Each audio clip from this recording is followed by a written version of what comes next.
बिस्मिल्लाहिर्रहमानिर्रहीम। अस्सलाम वालेकुम स्टूडेंट्स। आज हम अपना चैप्टर 10 स्टार्ट करेंगे, रिप्रोडक्शन इन प्लांट्स। इस वीडियो में हम ए सेक्शुअल रिप्रोडक्शन डिस्कस करेंगे। इसकी दो टाइप्स डिस्कस करेंगे, बाइनरी फिजन और बडिंग। ये जो टॉपिक है ये लॉन्ग क्वेश्चन और शॉर्ट क्वेश्चन दोनों के हवाले से इंपॉर्टेंट है। बाइनरी फिजन लॉन्ग क्वेश्चन में आ जाता है और बडिंग शॉर्ट क्वेश्चन में आ जाता है। इसके अलावा शॉर्ट डिटेल्स हैं वो MCQs में आ जाती हैं। तो सबसे पहले देखेंगे कि रिप्रोडक्शन क्या होती है। रिप्रोडक्शन का आपको ऑलरेडी आइडिया होगा, मैं आपको ये कॉन्सेप्ट रिफ्रेश कर देती हूँ कि रिप्रोडक्शन एक ऐसा प्रोसेस है जिसमें living organism new organism produce करते हैं अपनी ही तरह के, अपनी ही काइंड के। ये क्यों इम्पॉर्टेंट है? क्योंकि इससे स्पीशीज़ की कंटिन्यूएशन इंश्योर होती है। दो तरह की रिप्रोडक्शन है, एक सेक्शुअल रिप्रोडक्शन और एसेक्सुअल रिप्रोडक्शन। इन दोनों टाइप्स में क्या डिफरेंस है वो देख लेते हैं। एसेक्सुअल रिप्रोडक्शन में गैमेट्स की फ्यूजन नहीं होती। इसका मतलब जो एक पेरेंट है वो ही ऑफस्प्रिंग को प्रोड्यूस कर रहा है, और ये जो ऑफस्प्रिंग है चूंकि ये एसेक्सुअल रिप्रोडक्शन के रिजल्ट में आया होता है तो ये जेनेटिकली आइडेंटिकल होता है अपने पेरेंट के साथ। इसका मतलब ये किस तरह का नज़र आएगा, किसी तरह का बिहेव करेगा, वो ये बिल्कुल अपने पेरेंट की तरह बिहेव करेगा। और अगर हम सेक्सुअल रिप्रोडक्शन को देखें तो इसमें मेल और फीमेल गैमेट्स की फ्यूजन होती है। इस प्रोसेस में दो पेरेंट्स रिक्वायर्ड होते हैं। तो जो ऑफस्प्रिंग है सेक्सुअल रिप्रोडक्शन में वो वेरिएशन शो करता है। इसका मतलब वो एग्जैक्टली जो है अपने पेरेंट्स की तरह का नहीं होगा। कुछ ट्रेड्स उसके पेरेंट के एक पेरेंट की तरह होंगे, कुछ ट्रेड्स उसके दूसरे पेरेंट की तरह होंगे। ठीक है, अब हम इसमें देखेंगे कि हमारे पास बाइनरी फिजन क्या है। अच्छा, ये दूसरी स्लाइड लग गई है, पहले हम बाइनरी फिजन देखते हैं। बाइनरी फिजन एसेक्सुअल रिप्रोडक्शन की टाइप है जिसमें सेल दो आइडेंटिकल सेल्स में डिवाइड हो जाता है।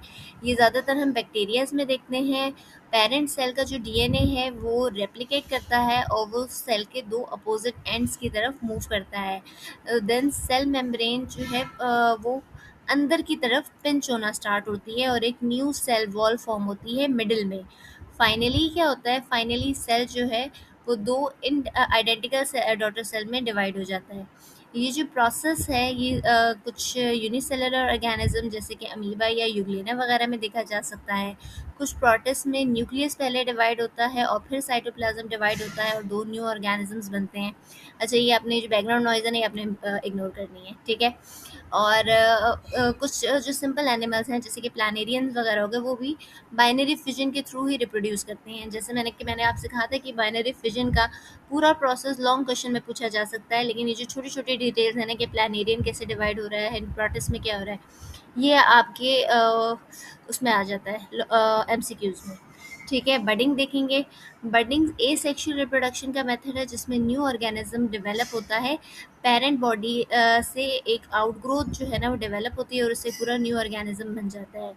ये आउटग्रोथ जो है वो बड कहलाती है। ये ज़्यादातर हम यीस्ट में देखते हैं जो कि यूनिसेलुलर फंगस है। बडिंग में बड ग्रेजुअली ग्रो करता है पेरेंट ऑर्गेनिज्म से न्यूट्रिएंट्स रिसीव करते हुए। जब ये फुली डेवलप हो जाता है तो या तो ये पेरेंट से सेपरेट हो जाता है या फिर ये वहीं अटैच रहता है, एक पूरी कॉलोनी बना लेता है। ये मेथड सिंपल एनिमल जैसे कि हाइड्रा वगैरह में भी देखा जा सकता है कि जहाँ एक न्यू इंडिविजुअल डेवलप होता है as a bird parent body के ऊपर। तो बेटा हमने अभी ये दो ही टॉपिक्स डिस्कस किए हैं। नेक्स्ट जो है नेक्स्ट जो मेथड्स हैं वो हम नेक्स्ट वीडियो में डिस्कस करेंगे। आप लोग इन MCQs का कमेंट सेक्शन में आंसर करेंगे कि कौन से वो ऑर्गेनिजम्स हैं जो कि बाइनरी फिजन के थ्रू रिप्रोड्यूस करते हैं।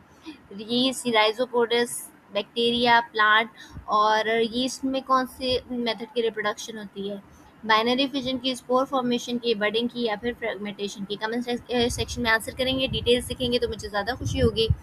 स्टूडेंट्स इसी तरीके से मेहनत करते रहें और वीडियो को लाइक करें, चैनल को सब्सक्राइब करें, शेयर करें वीडियो को अगर ये वीडियो वैल्यू ऐड कर रही है। Thank you so much. मेहनत करते रहें, अल्लाह ताला आपका हामी और नासिर होगा।